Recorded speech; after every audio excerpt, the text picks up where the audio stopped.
Hi, I'm Brenda Hunt. I'm the Watershed Program Manager with the Carson Water Sub-Conservancy District. We are doing a panel with Ray Archuleta. Unfortunately, he is not going to be able to make it to our climate action regenerative ag discussion on March 24th. So we're doing it in advance and appending it to our presentation videos. So Ray, why don't you go ahead and introduce yourself, and then I'll go around to all the panelists, or all the folks who are going to ask questions. Thank you, Brenda. And first, I want to thank every one of you who's here today. I really appreciate it. Thank you for the work you guys all do. I think we all have a passion for the land and for caring for people. I'm a retired national soil health specialist, agronomist, and an education by a soil scientist. So we started understanding ag. I was a co-founder, I'm no longer part of it, and then a co-founder of Soil Health Academy. So that's pretty much it, who I am. Please, I'm a rancher also. That's the most important part.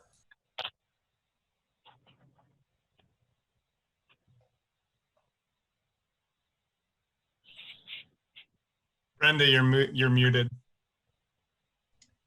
Hi, Rob. Sorry, I was muted. Oh, no worries. Go for it. My name's Rob Hawley. I'm the manager for the Dayton Valley Conservation District. I also am a organic vegetable grower and cattle, sheep, pig, poultry rancher. Thanks, Rob. Charles? Hi, I'm Charles Shembry with the Nevada Division of Environmental Protection, and I work in the non-point source branch, and I'm an environmental scientist, and I previously was with the Desert Farming Initiative at UNR. James?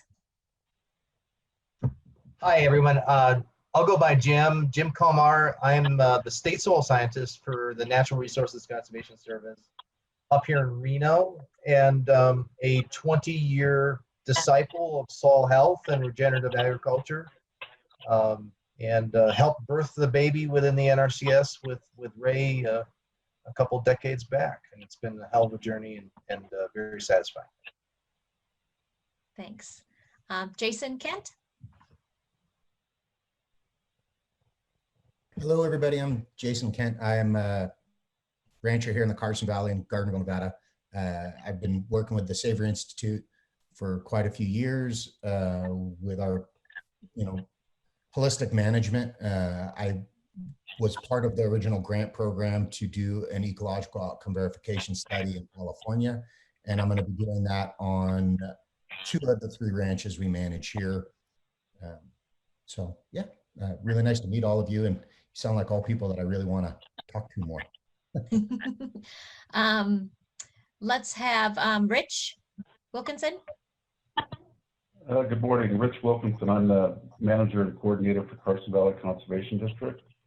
And I want to throw out there that we recently acquired a nice no-till drill for our local producers here in Carson Valley, if anyone's interested in having that kind of work done. But thanks for being here, Ray. Matt McKinney. Thank you. Yeah, my name is Matt McKinney, General Manager, Bentley Ranch, here in the Carson Valley farm and cattle operation. Awesome, thanks. Tim Coverson. Hi, my name is Tim Coverston, and we have a small family farm. So we raise, produce, and sell beef, pork, chicken, eggs, honey, and produce in Lahontan Valley in Fallon on the downstream end of the Carson River. So thank you so much for putting this together, and thank you so much for all of you people participating. I'm excited, so thank you. Yeah, no worries. So I know we might have a couple more people who are popping in over this time.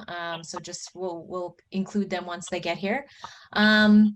So I wanted to start with Rich sent me in some questions, and so did Charles, and Katie did as well. Oh, I didn't introduce Katie and Shane. Katie and Shane, why don't you guys go ahead? I'm sorry. You can unmute, yeah. Hi, I'm Katie Smith. I'm the AmeriCorps volunteer for this term and the Watershed Program Technician. Yeah, and I've been helping out with Watershed Wednesdays, so nice to meet you all. Thanks. Hello, everybody, and I'm Shane Fryer. I am the Watershed Program Specialist, and I kind of the guy behind the scenes doing all the video stuff. So Yeah. it's good meeting you all. You're all my favorite people. Thank you so much for being here.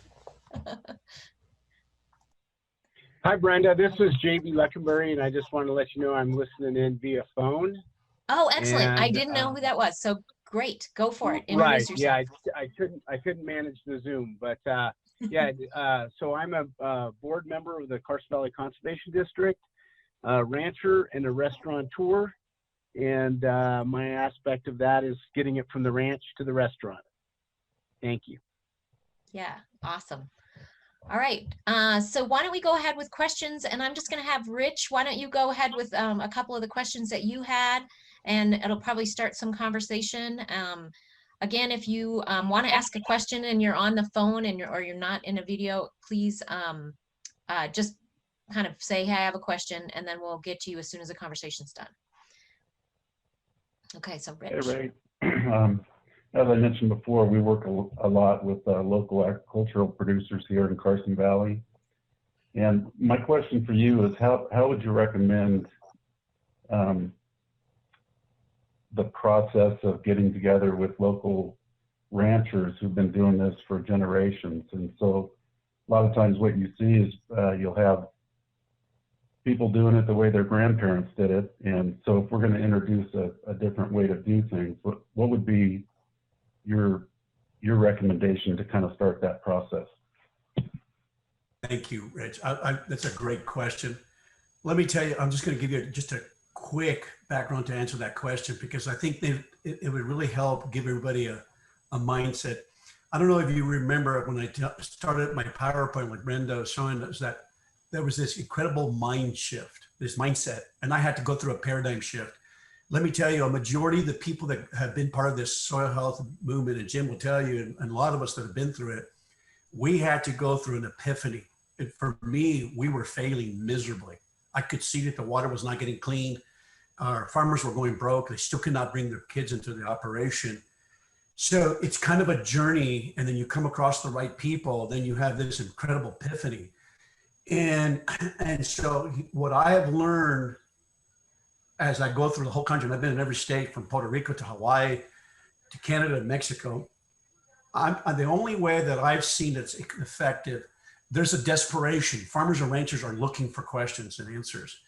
And for me, when I first read Alan Savory's book on holistic management, and then I was transferred to North Carolina, and they said, you're going to be the national soil quality specialist.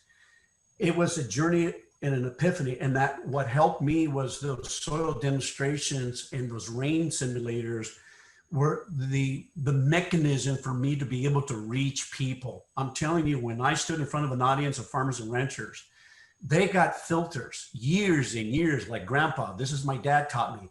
Our university create all kinds of filters, and they never gave me the right goal. The goal in college was a yield, chemicals, control, force, chemical, physics.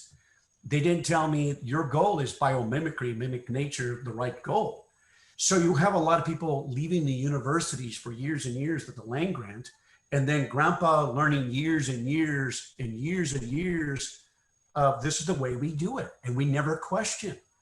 And so what happens is you've got to go through this incredible epiphany. You have to go through an incredible shift. And sometimes a lot of producers are right at the precipice. Let me give you one more quick thing real quick. I will be standing in front of a group of farmers, and there's a 71-year-old and a 38-year-old man. Saw the soil demonstrations, taught the same way, same workshop, same everything. 71-year-old man got it, and the 38-year-old man did not get it. And so he went and sold, and John sold all his tillage equipment, went to no-till and went into cover crops, completely changed his life. Here's my point. People have to be ready on their other side. They have to be searching. Same thing happened to Gabe. I was asking these critical questions. There was a moment, and then the right people Workshops, field days are an incredible mechanism to do that and open up to people. But we always use those soil demonstrations and set up a workshop, and the people that come, you'll be surprised. All it takes is one person, one or two people that get it. You know, people like Rob and Jason in the community, once they get it, it starts to spread. That's just my personal. Wait, you're muted again, Ray, unfortunately.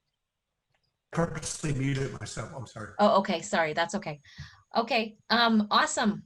Can I step in there, Brenda? Yeah, This is yes. Jim.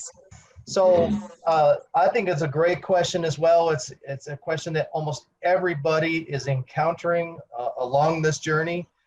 And I just quickly, while Ray was answering, I was inspired enough to go into the other room and get this book. I don't know if you can see it. This is called Dirt to Soil. It's a family's journey into regenerative ag. It's by Gabe Brown. Everyone know Gabe. But he answers that question, and oftentimes with respect to the question of how do you convince someone that's been on the land for several generations to make the change?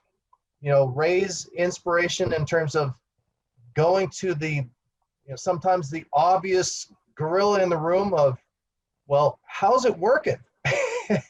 And then using the demonstrations to show that it's not working all that well allows you to then pivot to discussions over time, whatever pace is necessary, to the principles of regenerative ag and soil health management systems. And that's, you know, that's pretty much the mechanism. Change is oftentimes with people an act of necessity. I mean, we're kind of ingrained that way in many respects. You know, Gabe Brown talks a lot about what precipitated his need to change. And it was an existential threat to him and his family.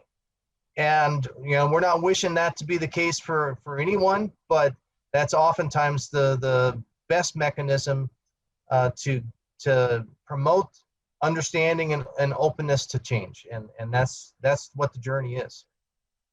Right. Can I ask a question? I don't want to. Yes. So I was listening to what Ray was saying regarding the way that we had done things. As a first generation rancher, my viewpoint is totally different. And part of the reason we came into holistic management was the barriers to entry were so high. We knew we had to produce more with less. And one thing that I've noticed in this valley and other places that I've worked is that the common thing is this is the way my grandfather did it. But what they're also telling me is that they have less ground than their grandfather had. They don't have the same forest permits or the same BLM permits, or the numbers have been cut down in such a way that they don't have the same thing, but they're still trying to operate in the same mindset. And one of the things that has been for me difficult is, as a first generation rancher, I come and do things differently because I have to out of necessity. And I do love the science that's behind all of it. But when you talk to people who have been doing it a long time, as a first generation rancher, it's like, whatever, we've got our own way. And this is the way that we're going to do it. And I'm curious if there is a way to make people aware that their grandfather didn't necessarily do it that way, because I see pastures up in the Eastern Sierra that they used biomimicry in the way they moved cattle through them. And they would say, we're grazing this area right now. You know what, it's been grazed enough, we're going to move through. Now they don't have that ability anymore because the numbers have been cut or such. How do you address the change in permitting with the mindset of this is the way our grandfather did it? Great question, Jason, because coming from New Mexico, we had a lot of land grant. I mean, we have the same permitting, very similar. BLM and Forest Service controls it. And it all comes back, Jason, again, the way we were educated. And you know, when Alan first came into the United States, and he made a huge impact on NRCS. In fact, NRCS was going down that direction. All it took is one researcher from Texas A&M that completely just ruined and just kind of shifted the whole system. it was thousands of employees were actually starting to see that whole picture of biomimicry and getting it. And it would have been wonderful. We could have bled over into BLM and Forest Service.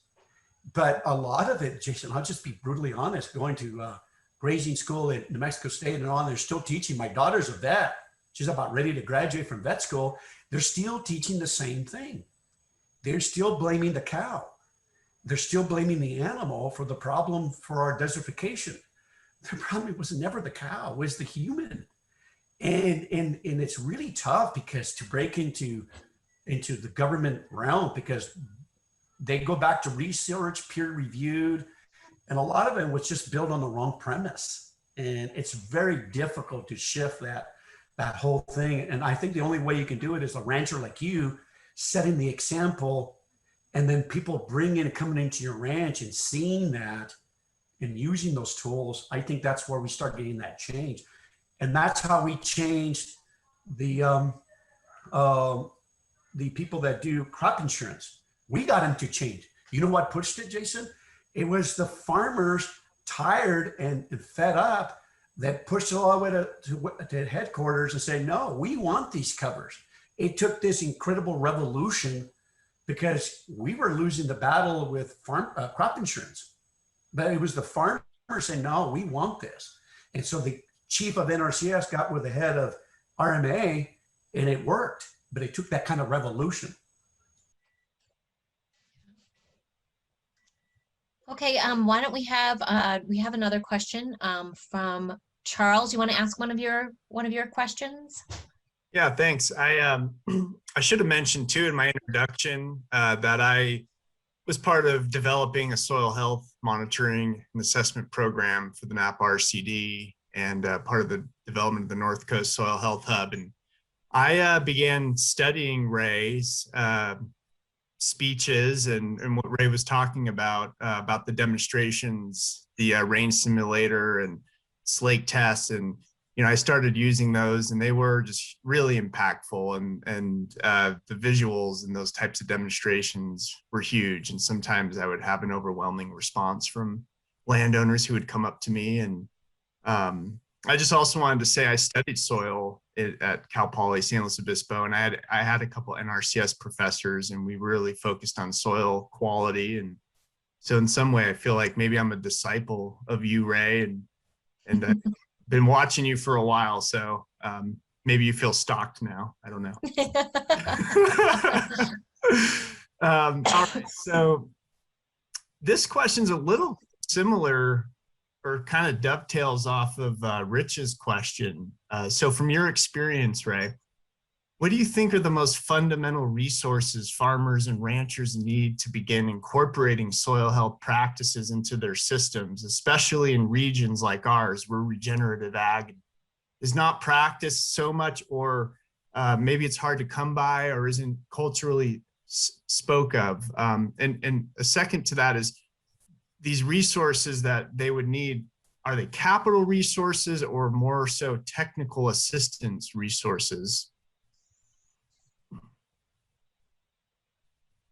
Thank you, Charles. I appreciate it. And thank you for caring for the planet, for young people, because I think it really starts off with this. And I think when we have a lot of groups after the movie, a lot of billionaires and millionaires started calling us, how can we be part? How can we help facilitate the healing process?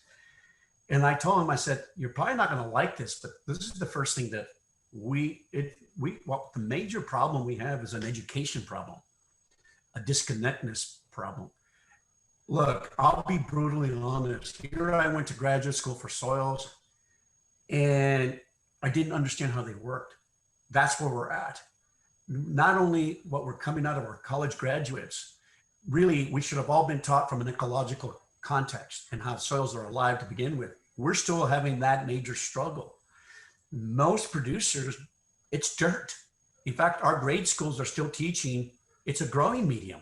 It's not alive.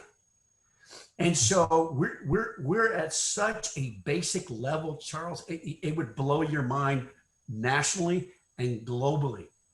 And so that's the first thing. And then is education, and these things that you guys are doing over there.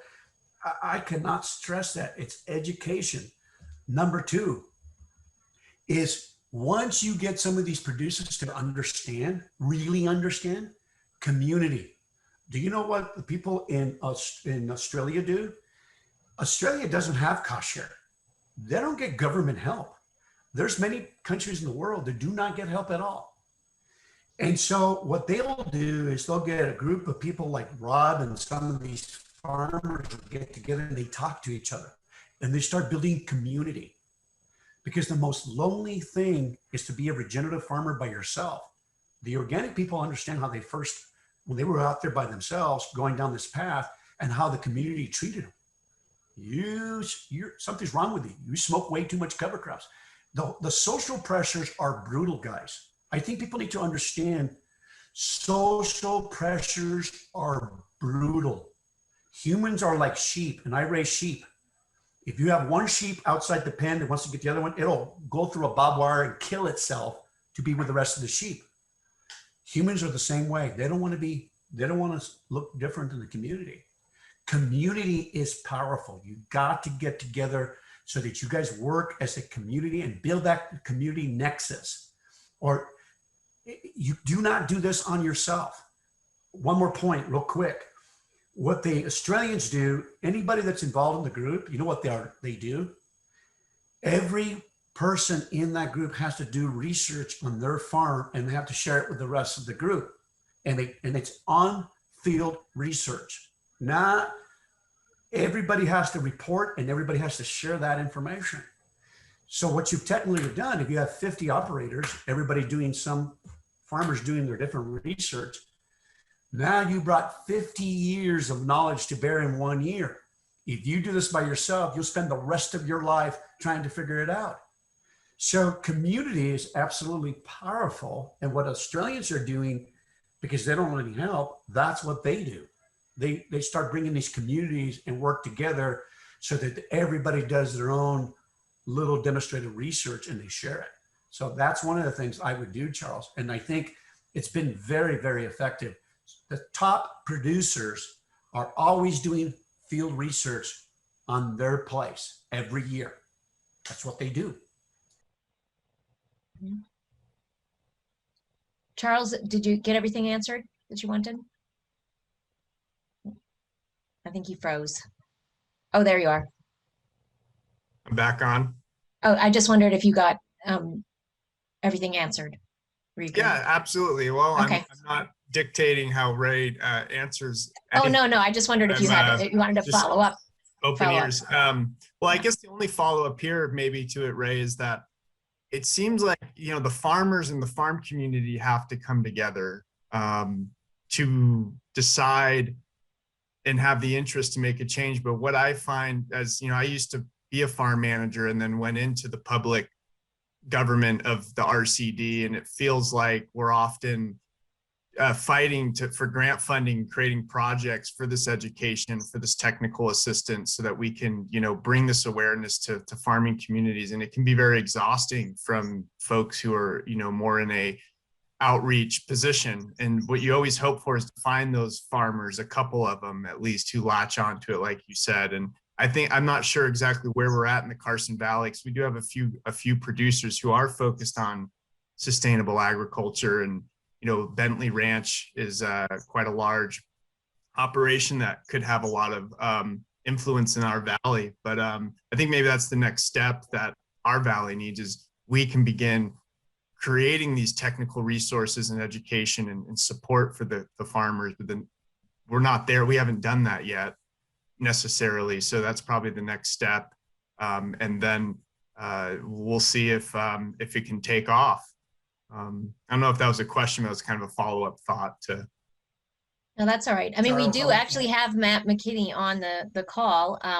It would be interesting to hear from your perspective, what your thoughts, because you guys are doing some interesting things, as is JB Luckenberry at Ranch One.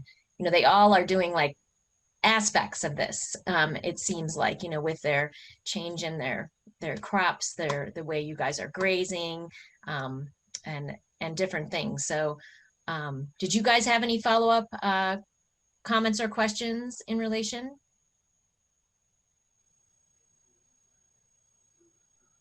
Okay, Because I one thing I will. want to say real quick, I want to make a comment, Brenda, just to Charles Mm-hmm. and the rest of the guys. When you watch that, the most amazing thing that ever happened to me in my 30-some years journey of this is when I went to Mexico and saw the ranchers turn the desert Archuleta prairie. And I saw it myself, Jason, and all of you guys. You know how it started? Alan Savory had impact on those ranchers, but it took one rancher, and Jesus Almeida, who loves people and loves the community, and it spread. It took one loving, amazing human being to leadership. It took leadership and somebody that really cares and loves not only people, but the land. And that's just the way Jesus is made up. Impacted the whole. Now they have a whole grazing group because it all started with Jesus.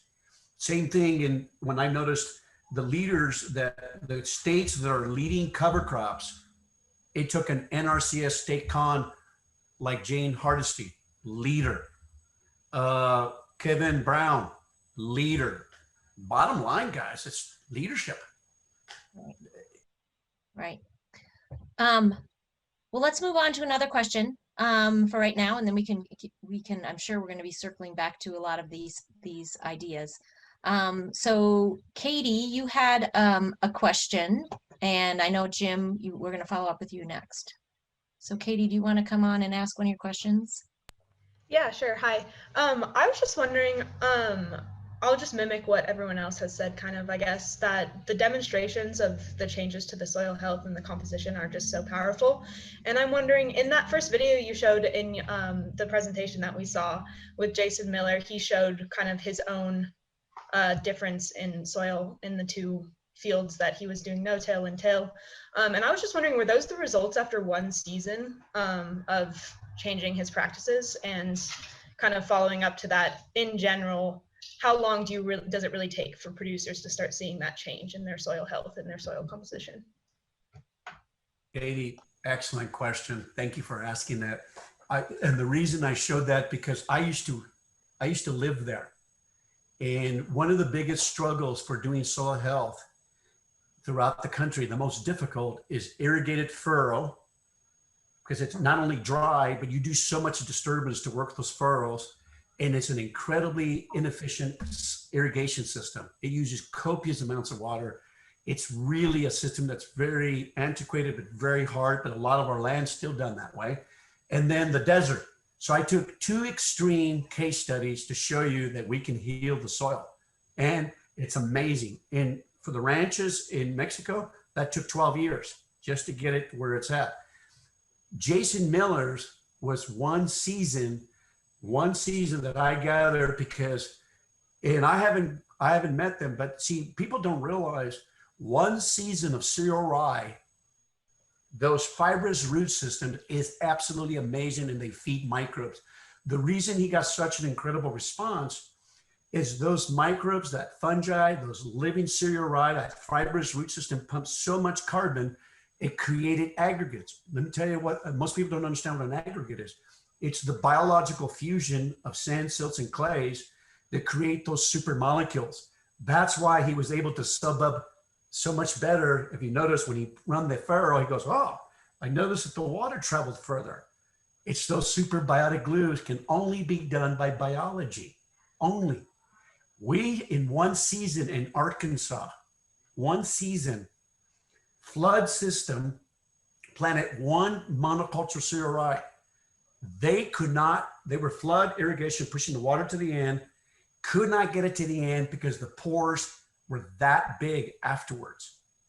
One season of cover crop.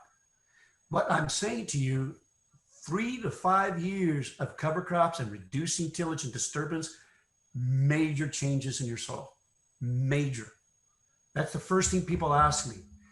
It's a function of temperature, climate, and how committed you are of pumping carbon into the soil ecosystem. It's a function of you at the end of the day, how committed you are. One final point, what I loved about Jason. Do you know what I loved about Jason so much? Jason did his own research. He didn't know how the outcome was coming. but he did his own research. That's why I showed that. In the most very difficult system is flood irrigation. It's very difficult to make soil health work in that system. Thanks. Jim, you had a couple questions too. Yes, yes, and they're really dovetailing nicely with comments you just made, Ray. I guess I'll do a really quick retrospective on the Great Basin and the world that I live in here now. In a way, our systems have been trained through historical management practices, starting with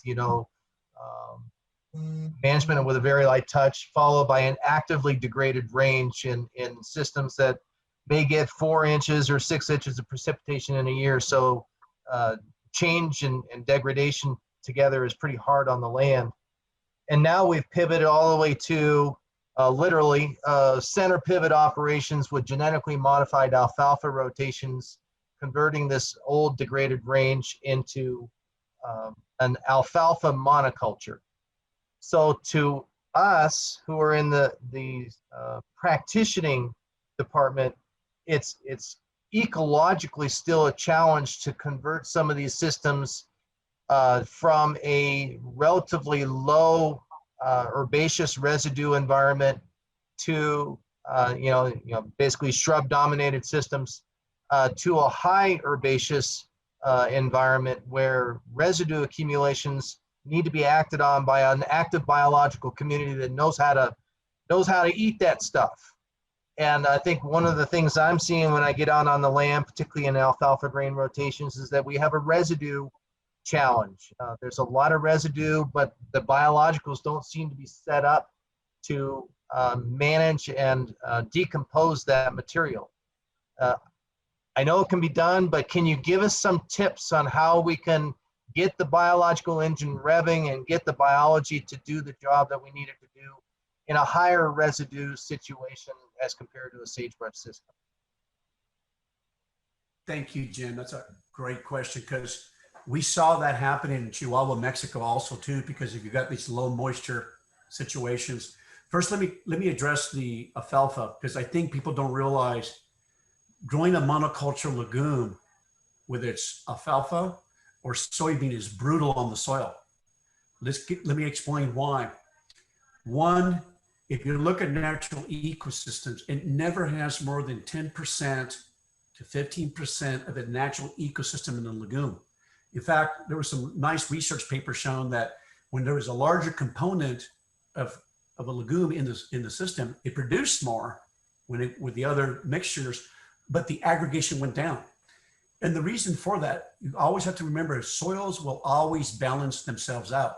They'll always go back to a carbon nitrogen ratio 11 to 1, 11 molecules of carbon to 1 to nitrogen. In other words, soils are always eating, they're always consuming.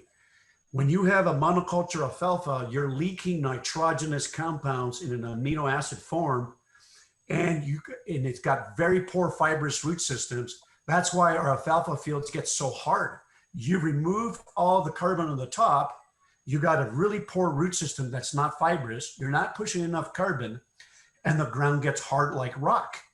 Same thing in soybean. We've seen one season of soybean go from 20 inches an hour in a no-till field, go to 10 inches. One season. What happened? Nitrogen. If microbes have access to nitrogen, they're going to eat the house. They're going to eat the aggregates. They're going to eat the carbon. And so you remove everything on the top. So remember that 25% of all that residue on top of that surface, it's in the nature and properties of soils. 25 to 35% of that only goes back to making organic matter, aggregates. Most of it goes up in the atmosphere as CO2. You lose that. So you're already in a very low carbon system like Jim was talking about. And so you're just degrading it more and more. And then when you turn the pivot on, the water runs off and it gets harder. And the farmer says, well, it's my compaction. And then here's another thing. They go throw copious amounts of manure in that alfalfa field, more nitrogen, and then throw more fertilizer and makes it worse. Way too much nitrogen that we're using. Now let's go talk about the low residue systems in these grass systems. Do you see, what do you call it? Photodegradation, isn't it, Jason? When you just have light and you just, and Jim, where you just absolutely degrade it with heavy sunlight and you can see the oxidation. We saw that in Chihuahua, Mexico. Huge tracts of land, bare ground, oxidized material on the top. So here's what the ranchers did in Mexico. They only get 6 to 11 inches of rain also, and it's hotter. I mean, they're so far down south, and a lot of you that have been down there, it's like when I went to school at New Mexico State, you threw an egg on the, and that was only 40 miles from the Mexican border, you could fry an egg on the sidewalk. It's that hot. Okay, so how did they pull this off? How did they start getting that cycling back to what Jim was asking? What they would do is they had strategically put the water lines, the tanks, and all the hot wire in an appropriate place. And then during the wet season, when they knew they were going to get the rains, they would move the cattle. They'd start off with this nexus, and then they would move from that little sea of grass that they started with, and then they would move the animals during that raining season because you had more moisture, you had manure and urine, they were able to group the animals tight. They started that biological cycle. A lot of times what happens is there's so much crust on that soil. It's so hard because people don't realize that crust of that soil, especially in these arid soils, they create this like little cemented layer. And the only way you can break it is the hoofs. And where you have a continuous skin of residue, there is no crust. So if you pull the residue outside, there's aggregation, even in the dry times. But where there's no skin or it's not breaking down fast enough, there's not enough animal impact. So we were able to observe that, how they were able to use those animals at the right season. We call it landscaping. But you have to be able to move the animals from one part of the ranch to the other, and you have to be able to do it. They did it with one horse, a cowboy, and they were able to massage that land to be able to start those seeds again. Did that make sense? Yes. Thank you, Jim, for that question. Yes, most definitely. Thank you, Ray. Well, I kind of wanted to open it up to other questions, and I wondered if anybody had any that if they wanted to raise their hand. I know Shane said he had one, and I was just curious. You can put them in the chat if you do. Otherwise, you can just chime in. I'm here real quick, and I'll take this conversation a little bit of a different way because I'm a consumer. We have a garden in our backyard, but but probably my wife and I spend more energy on food than we do any other thing we purchase in our life. We're part of the Fallon Food Hub for the CSA. We have friends that raise cows and sheep up in Surprise Valley, and we get a share up there, and we go up and pick it up, and it's harvested locally too. So, it's an animal with a great life and one bad 30 seconds or so, so, but food's really important, and markets are really important to us too. So has there been any efforts to create a market for regenerative agriculture, like organic or some of these other standards, so people can actually go, I want to buy food that protects the land and heals the land it's just, I feel like there has to be some type of market so people can buy these products and make them important. Shane, great question. It is growing. Look at General Mills.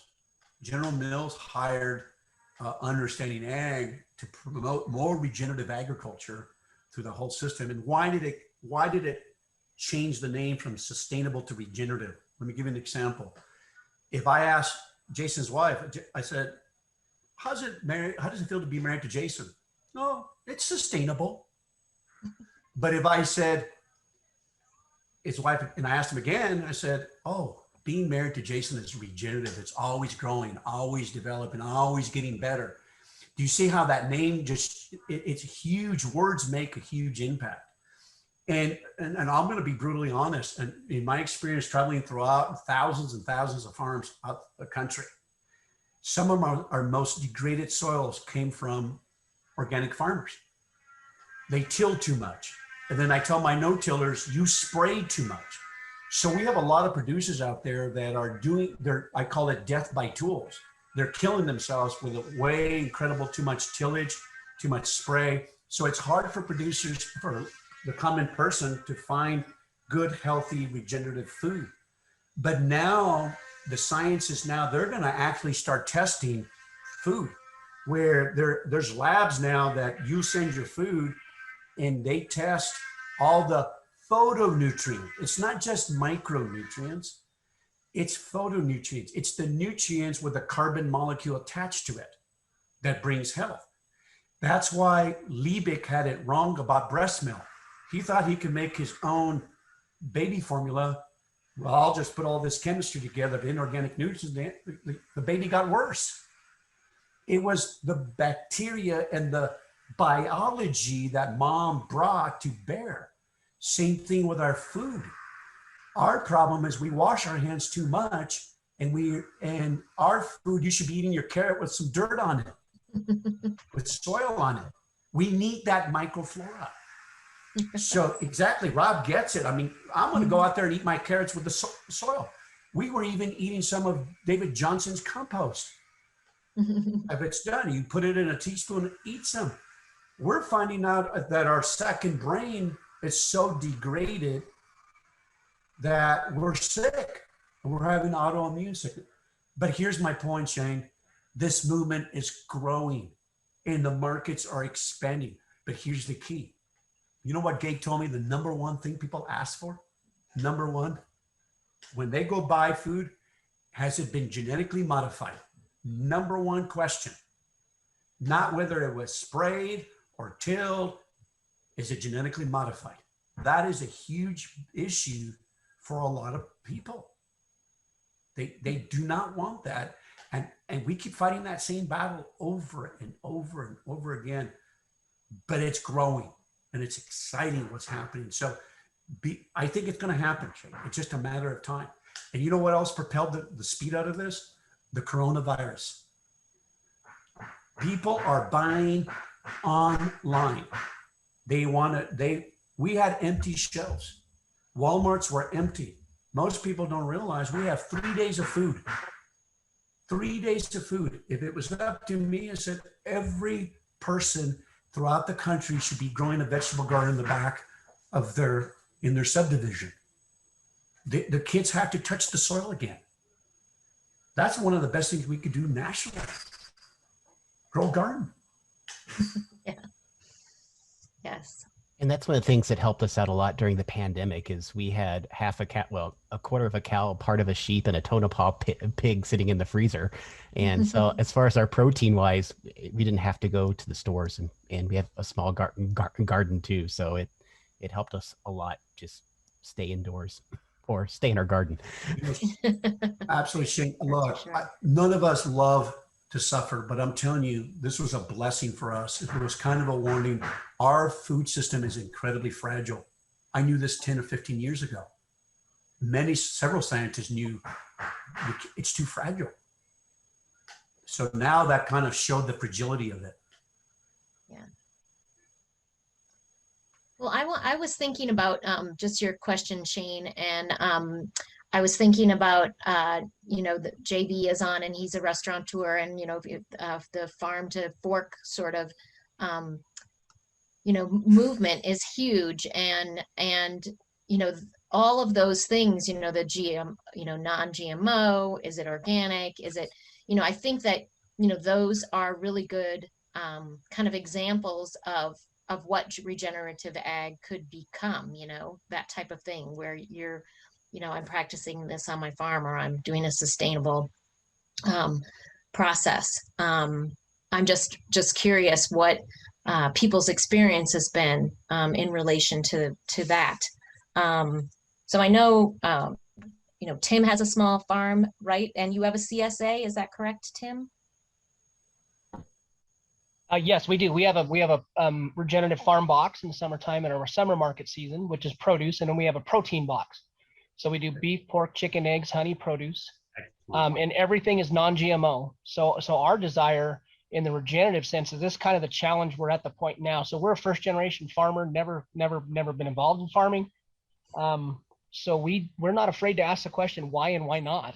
So we're not doing things because our grandfather did them. You know, we're open to, and this is just an amazing journey. So our whole system and our whole desire and our direction for our system is how do we regenerate the resource? That's the first and foremost thing. Every single day it has to be, how are we going to regenerate the resource?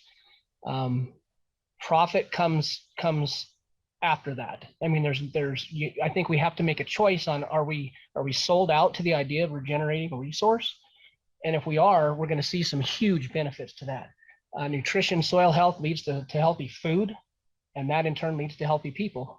And without that, as you guys all know, that's the state of affairs we're in now in our country. So this just, I don't even know where to begin. I mean, this is just days and days and days we could talk, and regenerative systems. I'm just thankful to be a part of this. So yeah, anyway, we can help or be a part of that. While we're sold out. So thank you so much for having this. Oh yeah, no worries. Hey Brenda, can I jump in again? Tim, I just want to tell you that I am so inspired just to listen to you. One of the individuals that I learned so much from in my journey through this soil health experience is a guy by the name of Scott Park, who is also a first-generation farmer over in Meridian, California. And by the time I'd run into Scott, you know, he had been farming for 15 or 20 years and had done amazing things to turn around the farm that he was working with. But it all started with the same ethic that it sounds like you bring, and that is that he didn't get stuck on some of those paradigms. And he was always, as Ray says, trying to find new and better ways to overcome the common questions and the common problems that his neighbors had. And so it's the mindset again, and the inspiration that comes from maybe someone who isn't stuck with some of the ways that Grandpa did it, not disrespecting you know, the knowledge that they bring. But I also want to throw it, and I'll respond to the email that provoked this Zoom meeting from Brenda, and I'll give you a link to a video that Scott and I did together on healthy food and quality soils, and that connection between the two, and maybe that can be a starting point for us to start talking some more, Tim. Yes. What I'd love to see come out of this is, I think this is a great opportunity for a springboard to bring everybody to the table. This is an opportunity to begin the conversation with everybody from the science community, from farmers, ranchers, restaurant owners, to get the whole local food movement, to get everybody to one place. That's what I'm excited about. And I kind of want to toss out a challenge in that sense. The challenge is, as land managers or resource managers, farmers, we're all kind of in the same thing. It's how do we foster the environment to improve or regenerate that resource? So our direction, and kind of at this point with our farm, is a 5-year plan at this point. So how do we come up with, if you're a backyard farmer or a large ranch manager, in your system, how can you implement a system in the next 5 years that is completely regenerative? And that way, I mean, your own fertilization, pest irrigation, all those issues, saving seeds, you know, improving each species in your environment, all of that, and then a sustainable manner, meaning your utopian endpoint would be sustainability would be no outside input. So I know that's kind of a direction to head, not necessarily a finish point, but no matter what resource we manage, whether it be a backyard garden or a huge ranch, I think that's a good direction for all of us maybe to head. So anyway, some thoughts on that? If I not Brenda, this is JB. When you get a minute, I'd like to jump in. Ask a question. When it's my turn. Okay, all right, I have just a couple people in front of you. Ray, were you going to respond to that? I know Rob has a question, and I know Jason has a question, and JB. So I'm just going to respond real quick. I'm going to share something that just happened a couple of days. It was kind of discouraging, to be honest with you, and I'll share this. There's a watershed and it kind of adds to your question, answers your question. That there's a district conservation's name's Adam Daugherty in Tennessee, where he has a majority of his watershed doing no-till and covers. That's unheard of. Have anybody ever driven in a watershed where you look and it's green, green, green? When you drive this country, it's brown, brown, brown. Recently, there was a change in the dicamba, and they grow dicamba over there. So 7 years of education, 7 years of training, speakers from all over, and these farmers are very progressive, okay? And after all that, after the one herbicide change in the rules, 98% of those producers are not going to roll and crimp cover crops, but they're only going to get them that big and terminate them. After all that education, after all that training, they went backwards. Why? As much energy as we've spent educating, it boils down to this. And I think we need to understand, it's again, a majority never really truly understand in their heart and mind that the resource comes first. Ecology comes first, and then the economics. Eco, study of the house. Ecology, then the economics. But what I'm saying to you, when it all came down to it, it was more about the crop and getting that crop out than about really healing the soil. And they all saw the benefits, 270 bushel of corn. But as soon as one thing changed, a majority of them gave up. So that comes back to the individual. And the reason that's what I'm sharing with you, don't get discouraged. It's those 1%, 10% to hold on to. And it's going to take suffering. And unfortunately, that's the only way we learn, like what Jim and I were talking about.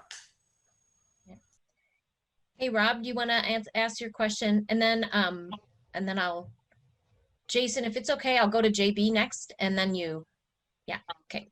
So Rob. This is more of an overall observation. I'm very excited about the beginning of this process because the things that we're talking about, the things that numerous of us are implementing on our farms and in our regions have an overall effect on this whole Carson River watershed.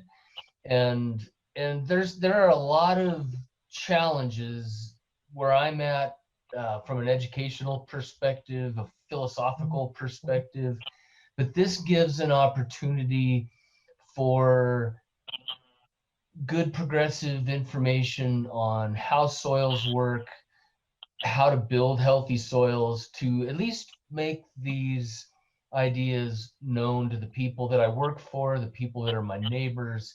And so I'm really excited about this. It's not going to be a short-term situation here in Dayton Valley where I am at, but this at least opens the door for people to look through a crack and see that these things work. And I know they work. My neighbors think I'm crazy. And there are only now 4, 5, 6 producers in about a 13, 14 mile stretch of river here. So there's not a big pool of people to look at.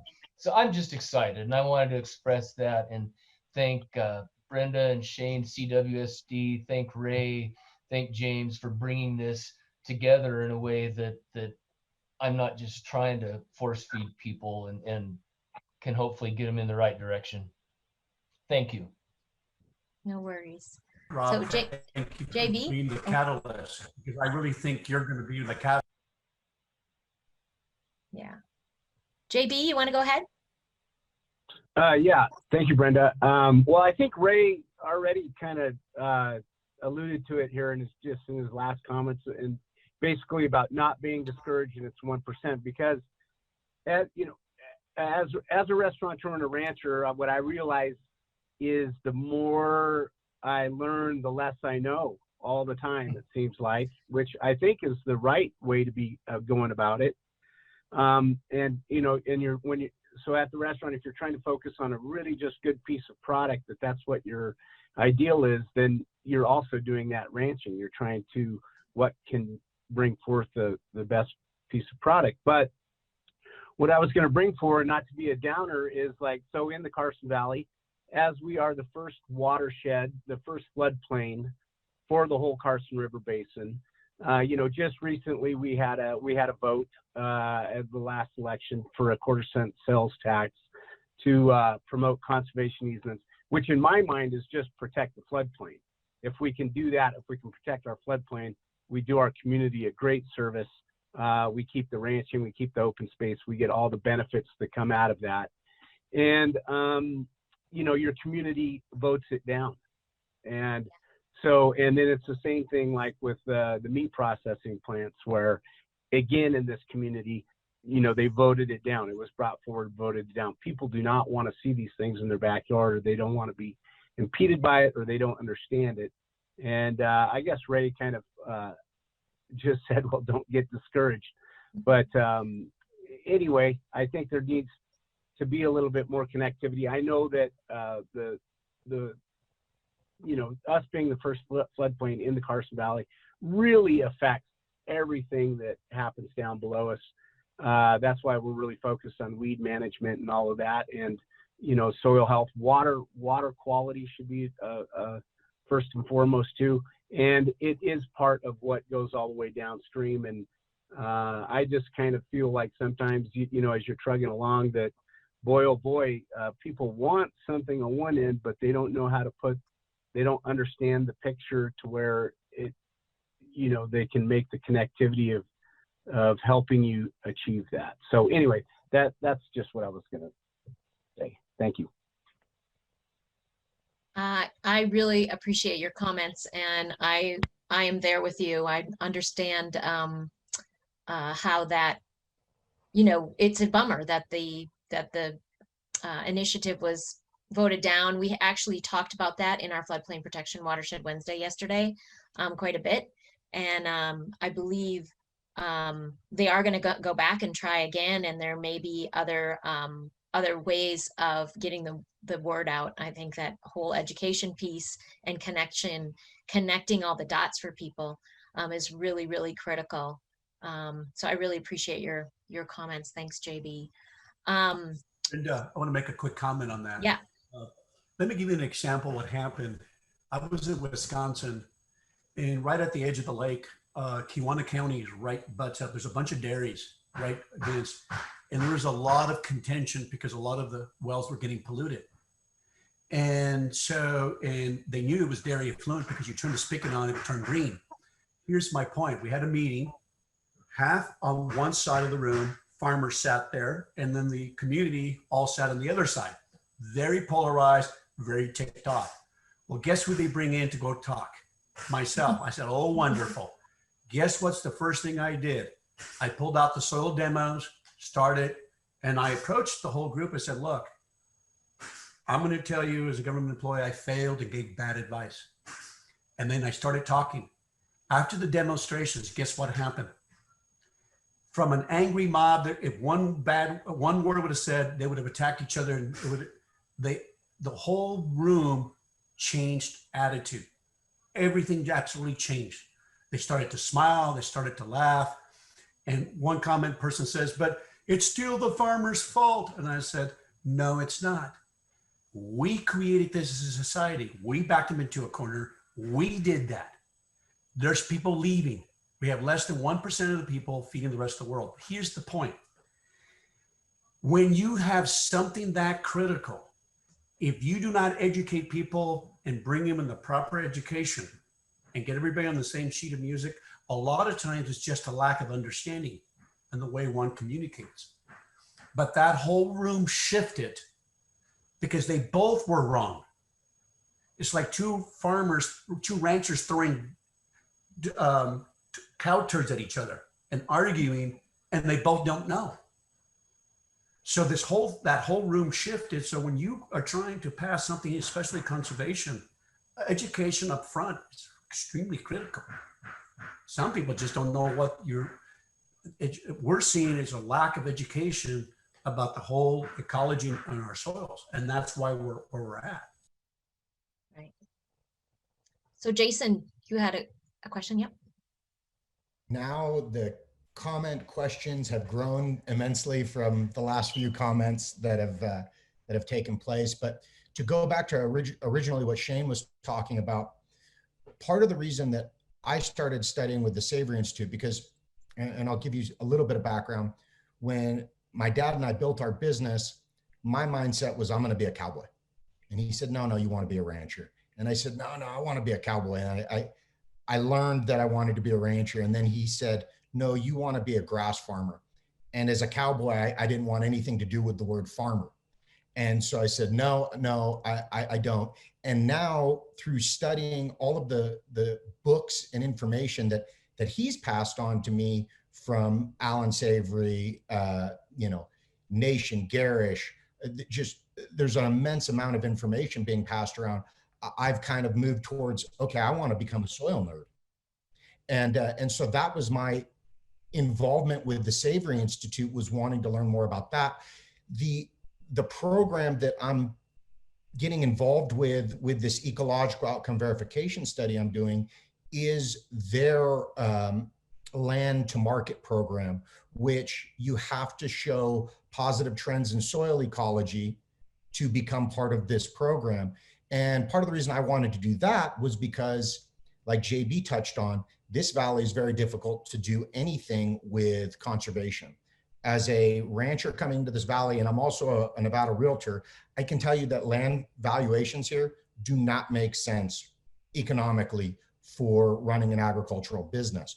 Conservation has the ability to bring that to a level where people can do that.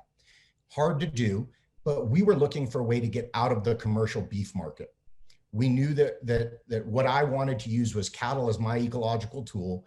And so this land to market program gave me an opportunity, but the system isn't yet set up in place on a large scale. And it's certainly not set up here in this valley, which is why until now, I didn't really want to go through the process of trying to get this whole study going over here in Nevada with nowhere to go with a product that I say, okay, we moved our soil ecology forward, we sequestered X tons of carbon, we've done all of these great things, but I'm still selling my cattle for next to nothing on the commercial market. And so I think that what's going on here, I want this conversation to continue, because it sounds to me like there are more people in this valley than I was aware of that have the same goal. And I've always, and my dad always pushed, the rising tide is going to float all ships.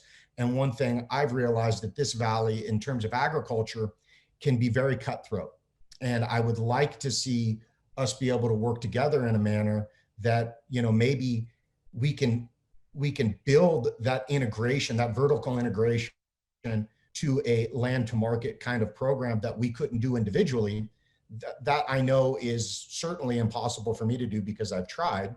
But it sounds like there's just so much possibility here. And Brenda, thank you for allowing me to even be part of this, because now I've got so many more people that I really want to connect with. And I hope that this is an ongoing conversation. So it was less a question, but just more of a comment. Well, I really appreciate that. And, I know this is only, in the Carson River watershed that we're dealing with, and I'm sure this is obviously more broad, and Jim, you could speak to that. And Ray obviously has spoken to that.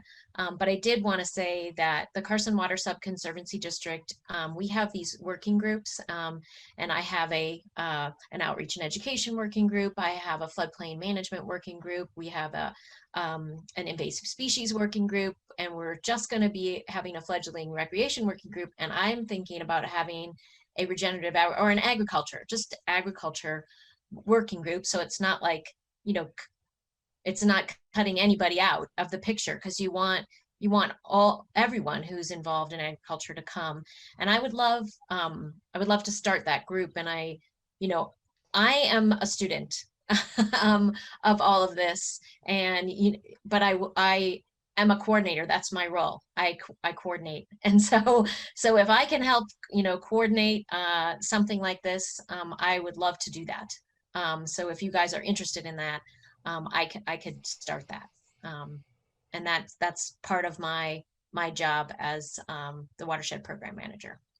Hey, Brenda, I want to tell Jason something real quick so all of Yep. you guys can love. There is some studies now on grass-fed beef that is coming out that'll be more and more showing the immense health that grass-fed beef is bringing. And I think that movement is growing because people want that. Like people going back to raw milk, organic pasture rate raw milk. I buy my organic raw milk, my local dairy. I pay $5 a gallon. I'll pay $7. I will pay $7. He doesn't know that, but I'll pay $7. Here's my point. The reality is there's this large movement as people are becoming more and more sick that food is thy medicine. It is moving that way. And you're seeing this.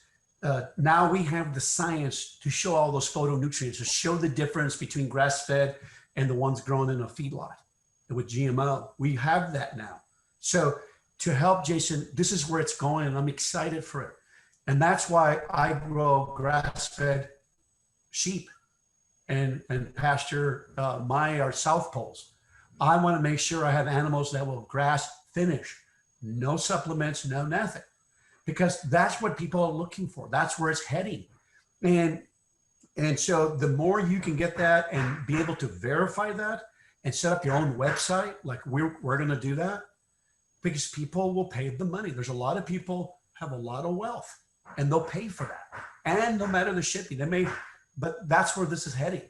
And I'm excited about that because this is where we need to go. Speaking of that, I have a little question, if people don't mind me. You brought up raw milk. I don't think it's legal in Nevada to sell raw milk. And tell me if I'm wrong, because I have tried to purchase it and have been told that, well, I can bring it to you, but I just have to, it's got to be, kind of like, I'll meet you in the parking lot, with the raw milk kind of a deal. And so I'm just curious about that. Rob, you had a thought. I used to bootleg it for $8 a gallon. I did it for years. I loved milking my Jersey cows every day. It was one of the best times of the day. I sorely miss it. But you're right. The dairy industry in Nevada, the Nevada Department of Agriculture, it's a political hotbed. Everybody's against it. Tick Seger-Bloom had a bill 2 sessions ago to introduce a process through which it could be done, because he bought bootlegged milk as well. Anyway, I don't want to go there, but he did. And so anyway, it's a battle that needs to be continually fought. There's nothing like good fresh raw milk. You might have to go to Sierra Valley or Quincy or Auburn, that's a whole nother set of issues there. But, a lot of states are raw milk states. Nevada is not one. I mean, we can't even sell a double yolked egg. I digress, but go ahead. Hey, Rob, just real quick. They did a recent study, just came out, researching all types of groups that had the healthiest biome. And you know what group came out? The Amish. Why? They were in the barn, manure crap, all kinds of crap everywhere, microbes everywhere, and they were the healthiest group of people. We have become so chemophobe, we have become microbial phobe, viral phobe, and unfortunately it's killing us. And so this is where we're at. Mass ignorance, mass disconnectedness. So, and then most people don't realize the moment you boil that milk, you destroy the microbiology, and that's what your body wants. It doesn't know what to do with it. They go, what did you give me? Homogenized, pasteurized death. You altered it. And the body says, what did you do? And see, this is why people don't buy enough milk or drink enough milk, because they have reactions. Well, you took the life out of it because of fear. This is what we're dealing with. And we're losing 2 dairies a day in Wisconsin because milk is going down. Ignorance is killing us. Yeah. Well, I am really enjoying this conversation, and I know that we're already 15 minutes past and we've lost a couple people because of that, and I really apologize for keeping you for so long, Ray, but we've really enjoyed this discussion. Does anybody have anything last minute that they want to bring up. Jessica, I'm so sorry we never got you introduced. So if you want to just quickly unmute yourself and show yourself and just say who you are quick so that people know. No problem, and I apologize for my tardiness. I had another meeting that ran long. I am the district conservationist down in the Minden field office for NRCS. I've been a DC here for right about a year now, so I'm kind of new in the role, but I have worked as a soil conservationist for the office since 2010, so I'm at least pretty familiar with the area by now.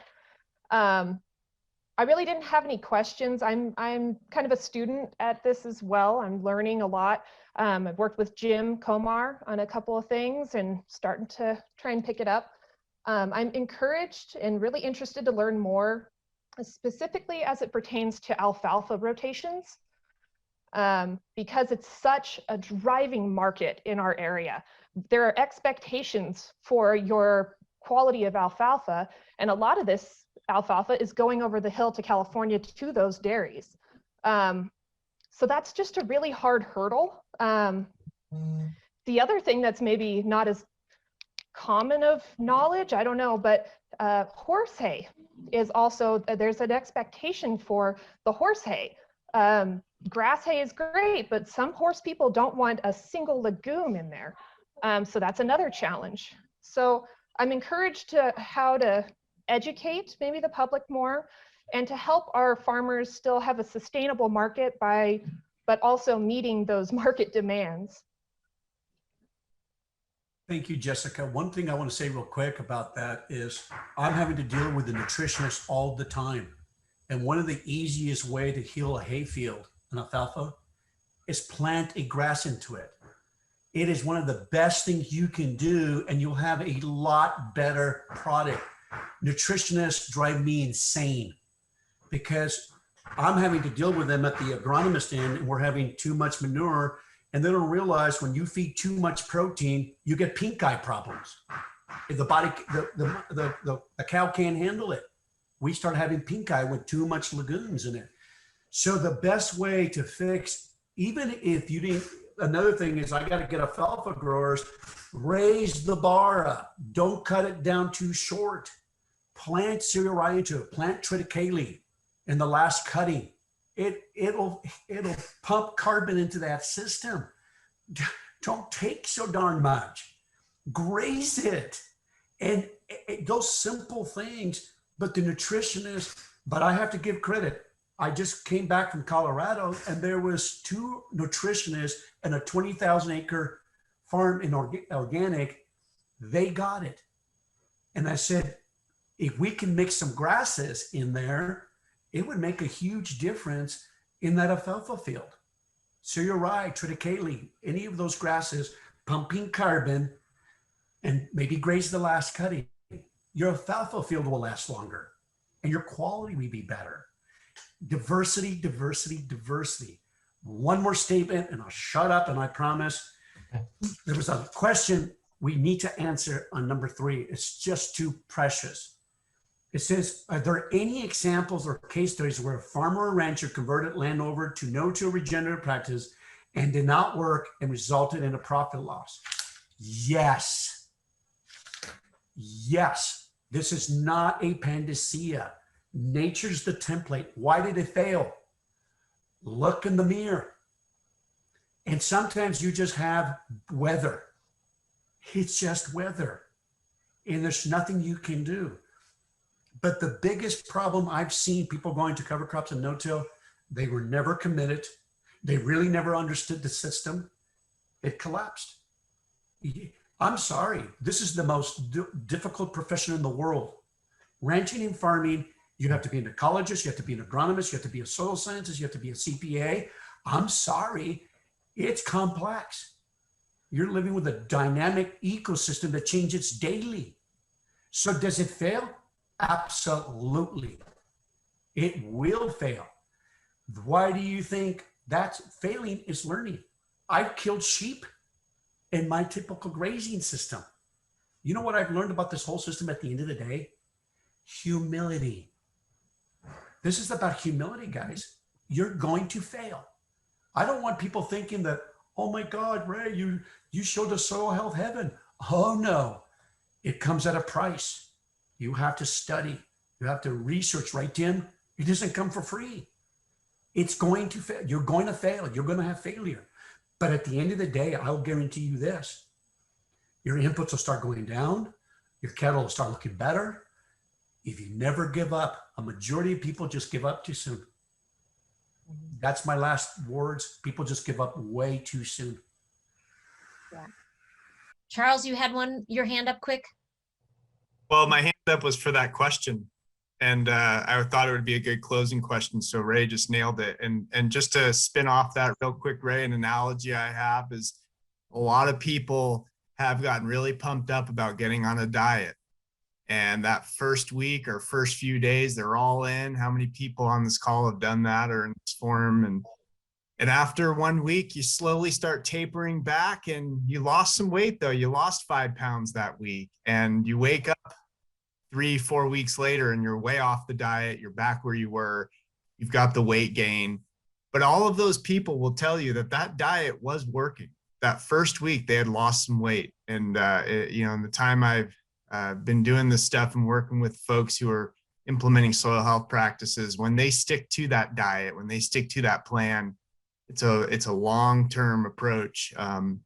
Like Ray just said, those benefits are going to come around, but there's going to be some failures. You're going to get off your diet one day, get back to it the next day, so that's kind of my analogy to the mindset sometimes. Anyways, thank you guys so much. This conversation's incredible. It's everything I've been looking for when I was running the Desert Farming Initiative, and I want to keep it going, and I want to connect with everybody on this call who I know most of you, but like Jason, Ken, I've never met you. So Brenda, thanks for facilitating it. And Ray, thanks for your all-star time. We know how hard it is to get you on a workshop. So thank you. Oh, thank you. Yeah. Well, you guys are awesome. Thank you so much for what you guys do. Thank you, Brenda, for having this. Oh yeah, no worries. And thank you.